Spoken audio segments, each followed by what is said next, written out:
All right, it's 4 p.m., so I guess we'll start.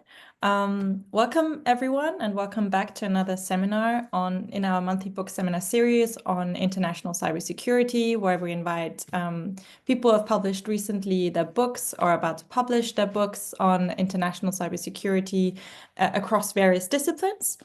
Today, I'm very excited to welcome Dr. Asaf Lubin, who is Associate Professor of Law at Indiana University Maurer School of Law, where he's also Fellow at the university's Center for Applied Cybersecurity Research. Asaf is a highly accomplished international lawyer who has a bunch of fellowships and is affiliated to various prestigious institutes such as the Berkman Klein Center for Internet and Society at Harvard, as well as Yale Law School's Information Society Project. Today, we are very honored to have you to talk about your new book on the international law of intelligence, the world of spycraft, and the law of nations. And as you can already see, the book is quite colorful, which is quite unique, I think, especially for an OUP book cover. So really congrats on that as well. As this seminar goes, we have around, Asaf will present for about 30 to 35 minutes, after which we will have a Q&A of around 20 to 25 minutes, where I ask you to, whenever you have a question, to put it in the chat or to raise your hand and ask your question directly so we can just give you the floor, sort of. So I think that is it from my side. Thank you very much, Asaf, for coming today. And I'm very excited, and I assume everyone else is also very excited to hear about your new book. Well, thank you so much for the kind introduction and for the invitation to speak. I've presented earlier versions of this presentation before, but not since the book was in full draft and ready to go. The book will come out at the end of the summer, and I'm really, really excited for it. So this is really the first soft launch of the book, and I'm delighted to have this opportunity to do it here. The way I thought I'll start my presentation today is with a background to how this book came to be, which is in my time spent at Yale Law School as a doctoral student under the supervision of Professor Michael Reisman. And the way I thought I'll start is by the way I got into Yale Law School, which is through an application for a master's program. And in my essay, I wrote the worst possible sort of application you should ever write. In all honesty, I'm very glad they let me in, but I don't know why they let me in with this sort of essay. So here's just a few quotes from the essay I wrote to join Yale Law School's LLM program. I wrote there, "Truly, the commodity of our generation is no longer gold, gunpowder, or barrels of oil. It is classified reports. This is why it is so daunting to learn that there exists a remarkable absence of scholarship, let alone well-established rules of international law on how intelligence is to be gathered, analyzed, and verified." Now, went on to suggest that what we need is a UN authoritative monitoring body or an international convention or avant-garde interstate regional mechanisms. And even the ILC should play a role in regulating this thing before the penumbra of espionage threatens to unravel the delicate fabric of our current world affair. Whew, quite a bombastic way to describe things. And it's not just that grandiose nature of the essay that I think made it false, but really the fact that I was describing a lack of scholarship, when in reality, there's been a lot that has been written about espionage and international law. Over the course of my years of studying the subject academically, what I've come to learn is not that there is a lack of scholarship on the grand bookshelf of international law dealing with espionage, but rather that everything that has been said, in my view, is narrow focused and therefore misses the mark in how we might think more creatively and more effectively on the regulation of espionage and international law. So my goal in this book and my goal in my presentation today is to persuade you that there are more complex ways of thinking about the international law of espionage. And to begin, the book starts with a definition. I don't think one can study meaningfully what intelligence, espionage, surveillance, and reconnaissance are, terms that I will use interchangeably throughout my presentation and in the book, without having some working definition of the subject.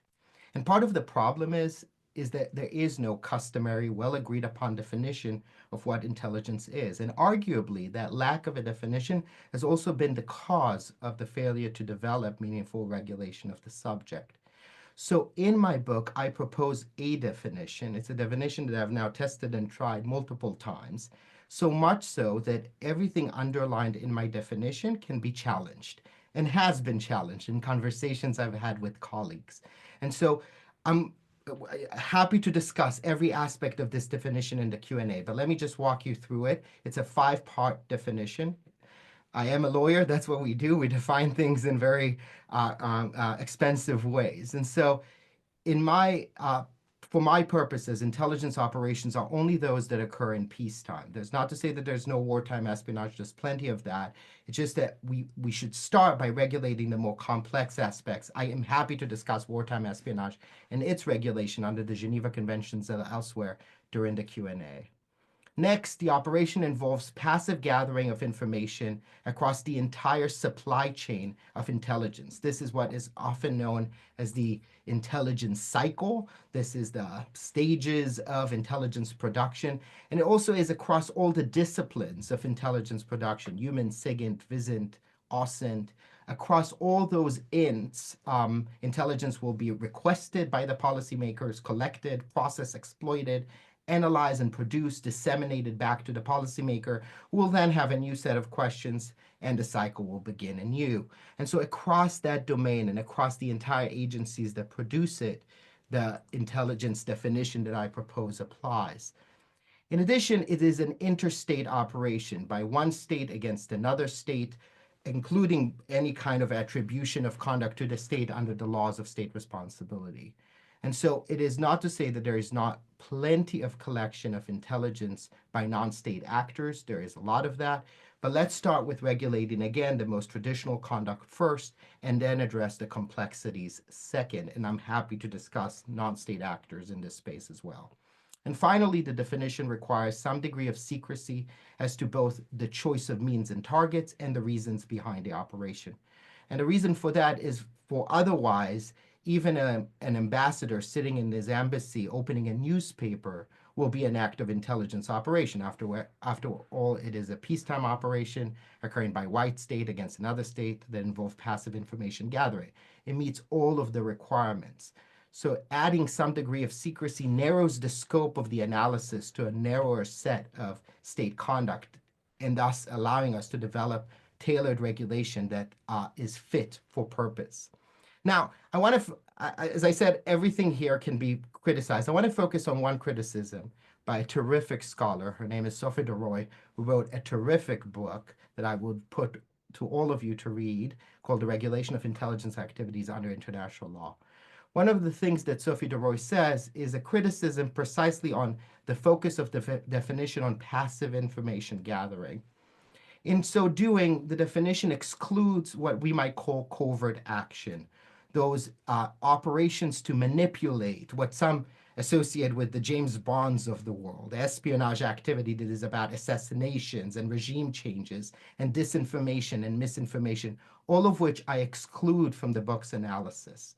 Now, she says in her book, this is paraphrased, those who examines the two concepts separately do so in order to downplay covert actions illegalities as part of a broader political agenda aimed at legitimizing the practice of intelligence. Descriptively, she says there is no way to distinguish between the two practices, both committed by the same agencies employing the same means at the same time. And I obviously take a different view on this issue. I do believe that the majority of intelligence operations are not done for the purpose of advancing covert action. A lot of intelligence operation is done for the purpose of advancing decision-making that is rational on the part of the elites who make decisions for their states. And the majority of intelligence operations even get codenamed as such to focus them separately from the broader campaigns that might also exist around covert action. It is true that some of these operations will be conducted by the same set of actors or by associated actors, but it's also not true that all intelligence operations are conducted by the same agencies. Indeed, there are certain intelligence gathering activity that is done by agencies who specialize purely in passive information gathering without any of the covert action work. And so I do think that there is a distinct way of separating the two, and it merits such a separation because the analysis of the legality or illegality of intelligence gathering as a standalone practice can be separated, distinguishable from those other more controversial and arguably more illegal aspects of covert action. And so, again, happy to continue this conversation, but I will proceed with that definition in mind. So, in light of that, what has been said under international law about the legality or illegality of these sorts of intelligence gathering activities? And for the most part, the international law community had focused in three branches of old school approaches in thinking about the international law of intelligence. You might call them the prohibitionist, permissivist, and extralegalist camps.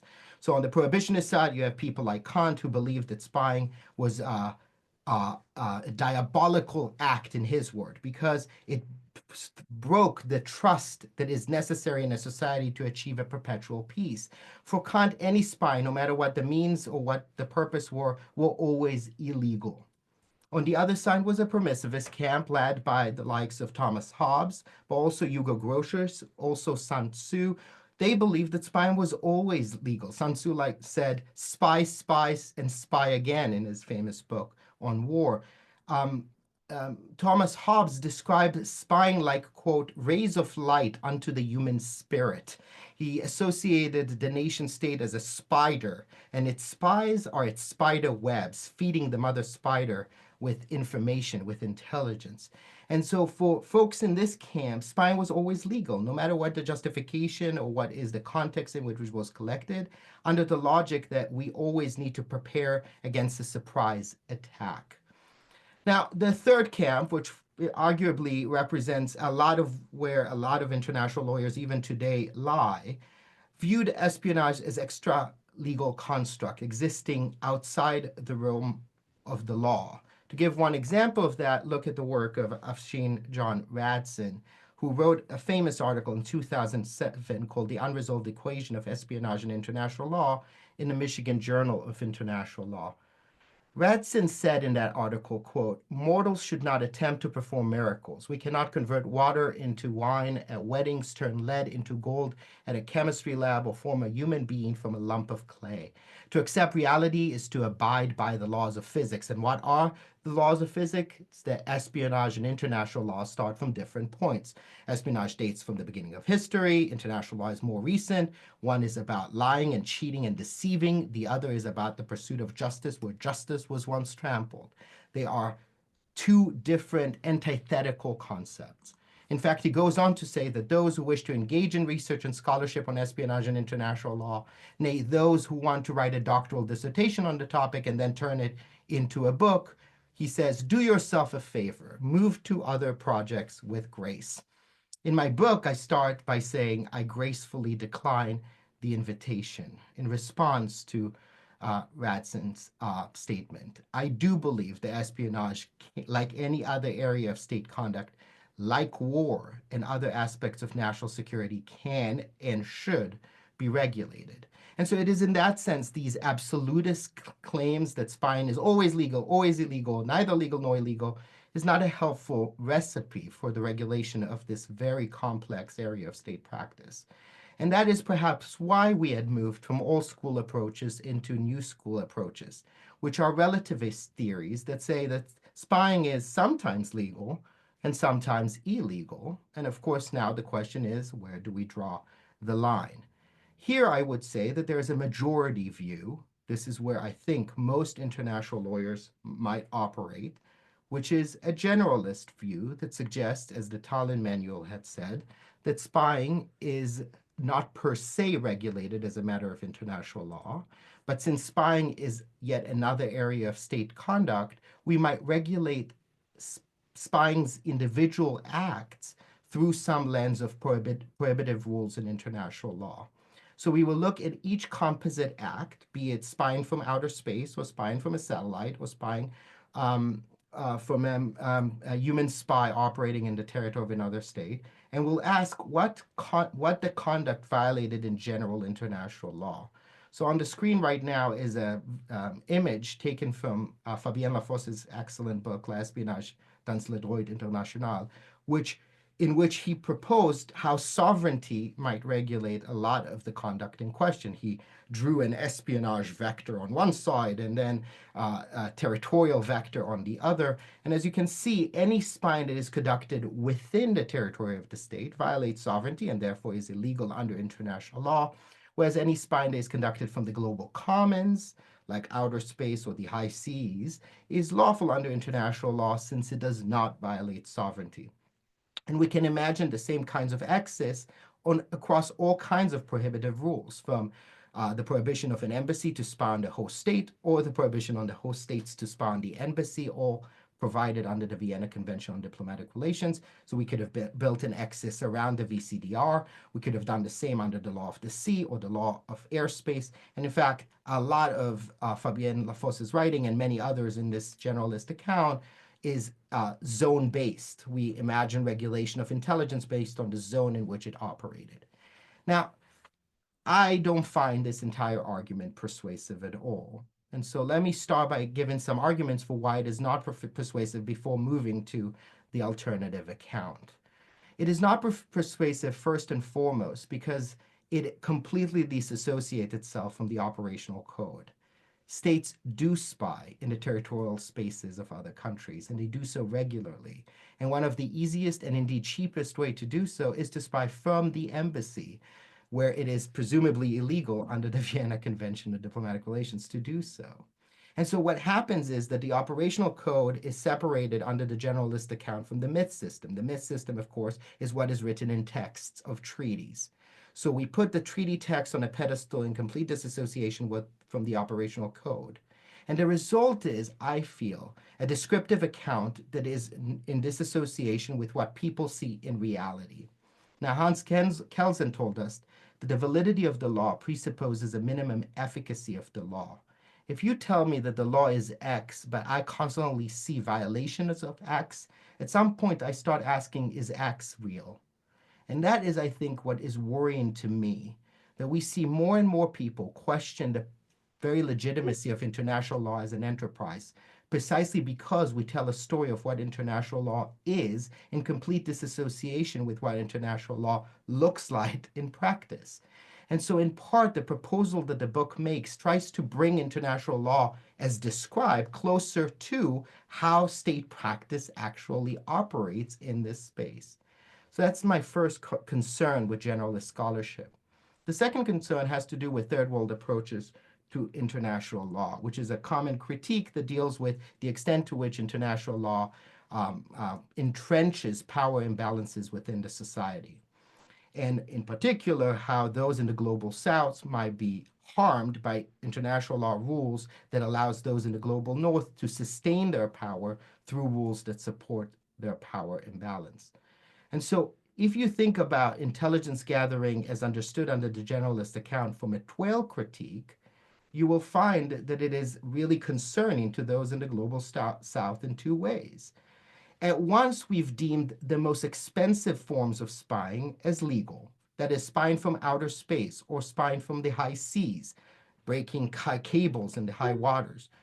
On the other hand, we've made the cheapest ways to spy in the territory of the state from an embassy illegal. And so who is to benefit from a legal regime that prioritizes one category of espionage over the other? I would argue that it benefits those in the global north at the expense of those in the global south.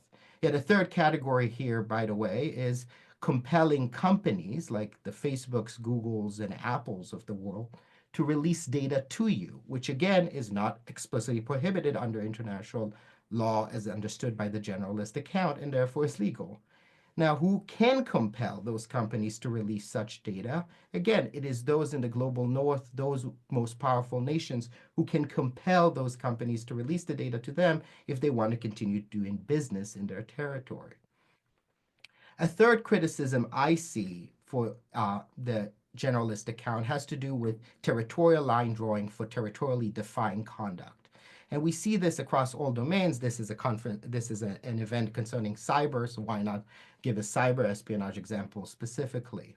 Compare the African Union's position to, say, the Canadian or British positions around sovereignty in cyberspace.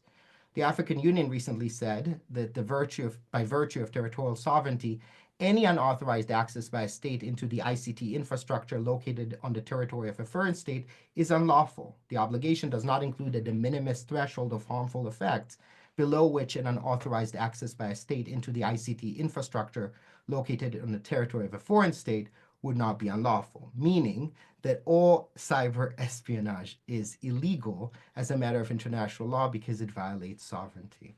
This position stands in stark contrast with those of countries like Canada, who has recently said in 2022 that some cyber activities, such as cyber espionage, do not amount to a breach of territorial sovereignty and hence to a violation of international law. Other countries have gone on to claim that in cyberspace, sovereignty is merely a principle, not a rule. And so it demonstrates to us that as we move some concepts like sovereignty into spaces like cyberspace that defy territoriality, the application of the generalist account becomes fraught. It is not unique to cyberspace, though. If you think about the Chinese spy balloon operating above Montana's airspace, operating in a zone that is between territorial airspace and outer space, since we in the international communities have failed to define where the line for territorial airspace ends and the line for outer space begins, it demonstrates to us again why territorial line drawing might be problematic for regulation of espionage. And the same is also true, and I've written about this in other works, for the exclusive economic zones of states, which are notorious for bringing together territorial sea privileges with high sea privileges, mashing together into a zone and generating precisely the kind of interpretive debates that have complicated the relationship between the United States and China, in particular in U.S. operations in the South China Sea. But the last critique I have of the generalist scholarship is that this focus that the Tallinn Manual makes on non-per se regulation, meaning that we never actually interest ourselves in thinking about what espionage is or is not meant to do. We never ask the question, why did you spy in the first place? And therefore, we're never interested in regulating the use ad phase, meaning we're not interested in regulating the decision to spy. We only regulate the specific methods of intelligence collections employed. Just to give a concrete example here, think about Australia, East Timor, a case that made its way both to the Permanent Court of Arbitration in The Hague, as well as the International Court of Justice. When Australia spies on East Timor in order to advance its negotiations positions around extraction of gas in the East Timorese Sea, when they place recording devices into cabinet offices in East Timor, what makes that intelligence gathering operation illegal, in my view, isn't that it violated sovereignty. To focus on that misses the point and what is really something we should criticize about the operation. At the heart of what made this operation morally debunked is the fact that Australia spied on East Timor not to advance its national security, nor to advance international peace and stability, but rather spied on East Timor to steal the one natural resource a recently sovereign nation could have in order to enhance its economic stability. It is the kind of spying that should not be authorized precisely because it is not here to serve any meaningful functions in the legal order, but to advance the economic benefits of one major country against a country that has come out of years of colonialism. We can only tell that story if we start to think about per se regulation of espionage, rules of intelligence that are tailored to the regime, that are unique to the history of the practice, that are tied to what intelligence is meant to achieve. In general international law, otherwise, we will not find explicit regulation for these sorts of questions. And that is, I think, the most important reason why we need to move away from generalist accounts. And here's the truth. Many have done this already. There is a large body of scholarship, a different body of scholarship, that is interested in these sorts of questions, in regulating intelligence as such, per se. And you will find them, though, not written by lawyers. you will find them written by intelligence studies scholars and moral philosophers, ethicists, and theologians.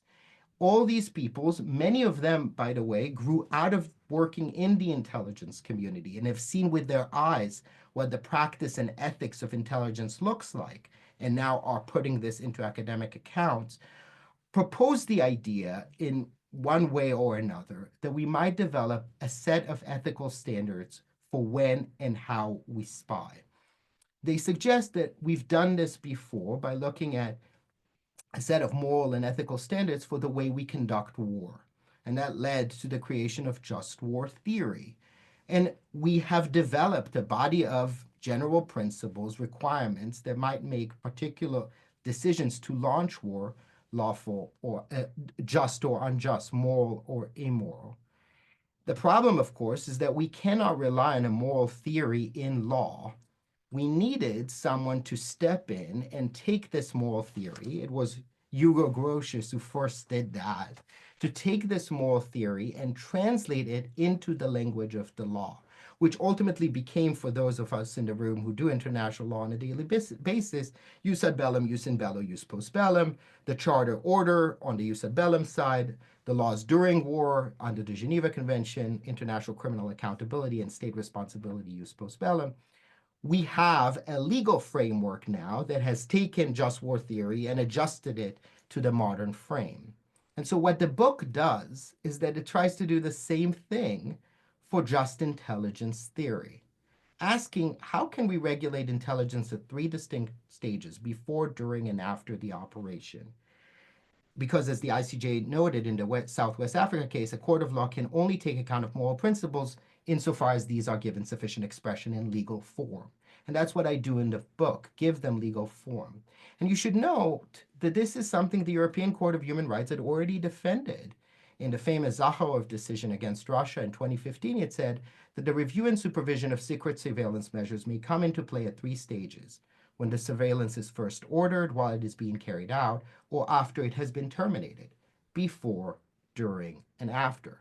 And so within the limited time I have left, about 7 minutes, I just want to give you a couple examples of regulation at the jus ad phase and at the jus in phase. Let me start with jus ad explorationem. First, I want everyone to take a moment to appreciate that intelligence plays an important function in international law.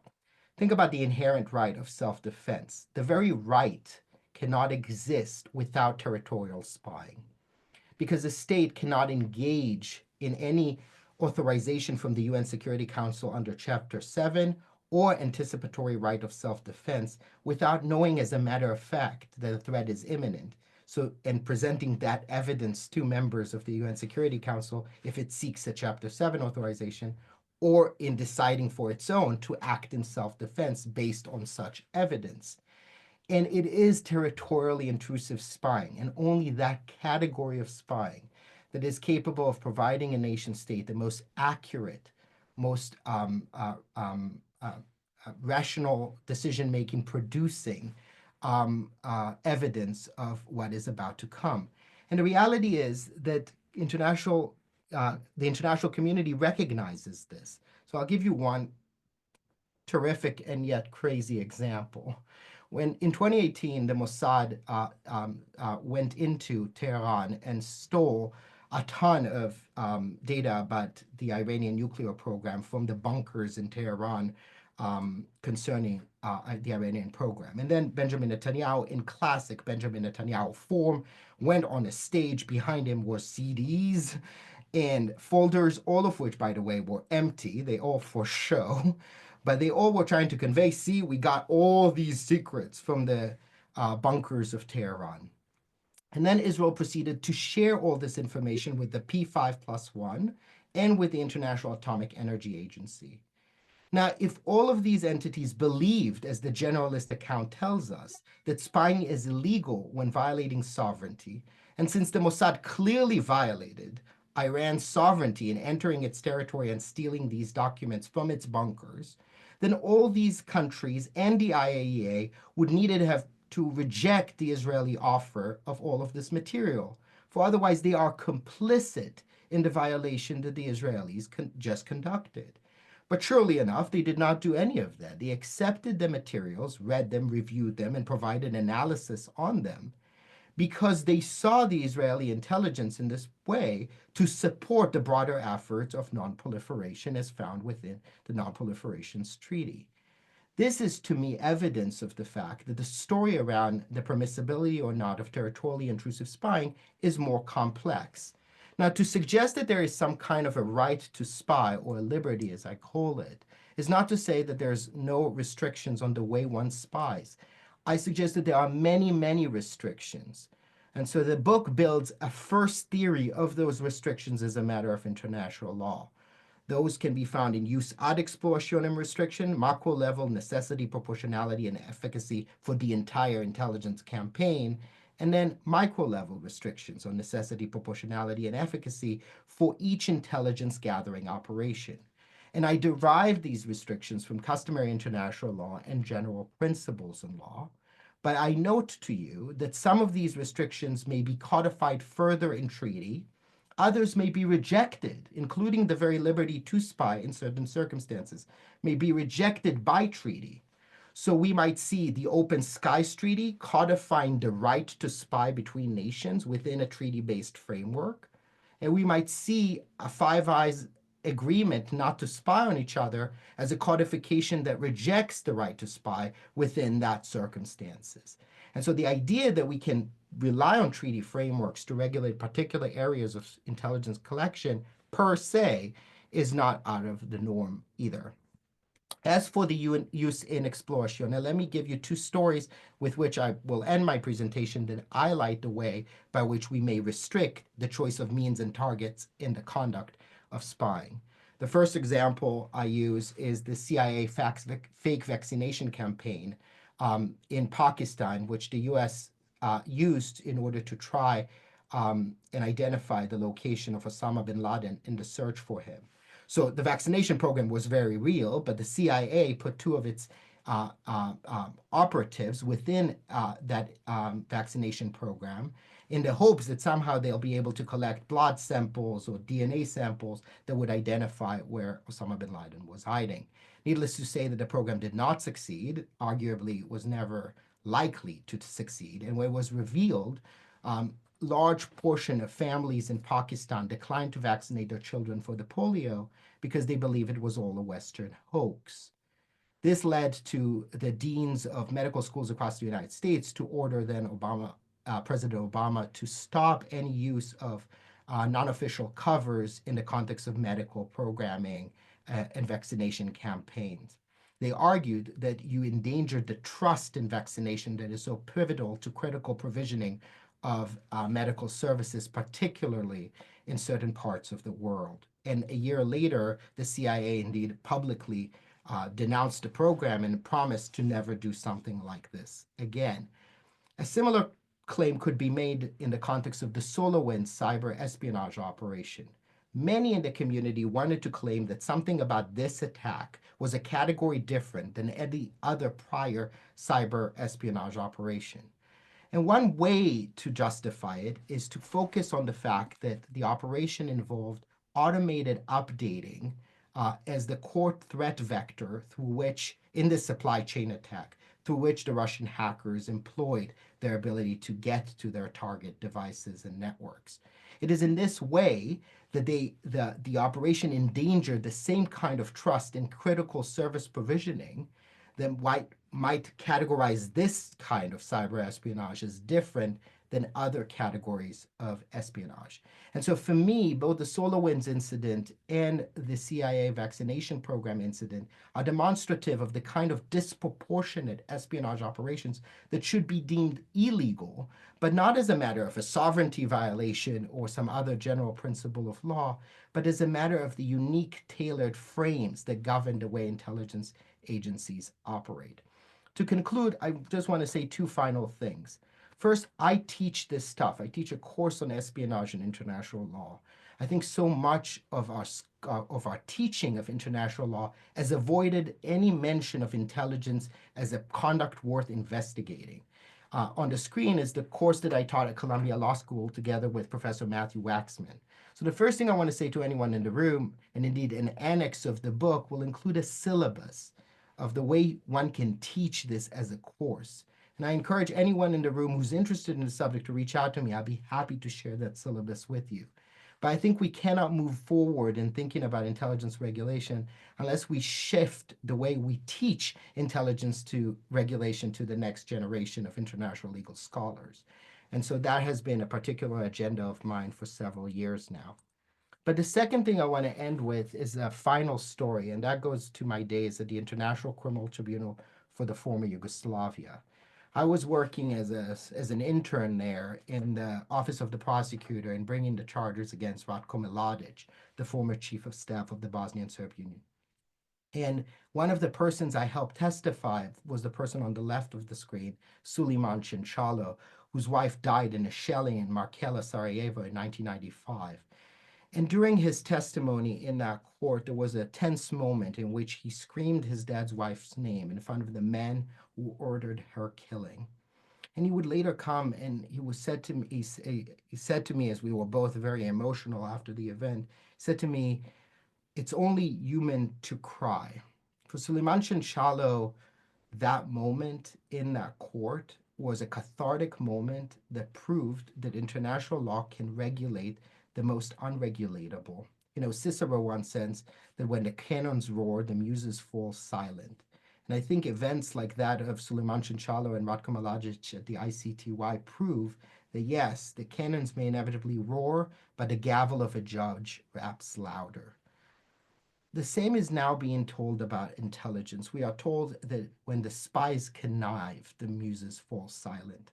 It didn't make any sense to me in the Cicero. It didn't make sense in any way in the context of war. I don't think it should make any sense in the context of espionage. Yes, the Geneva Conventions are not a perfect recipe for the way we regulate war today. And indeed, in the wake of the wars both in Gaza and Ukraine, there's a lot to criticize of our existing legal order. But the idea that law cannot regulate this conduct in more creative, innovative, and human rights protective ways, I think is misguided. And so the book is really about trying to come up with a creative, more innovative, and indeed more reflective of the actual conduct and practice way of thinking about intelligence regulation. And that is the true call for action that the book offers. And with that, I'll end my remarks and happy to start a conversation.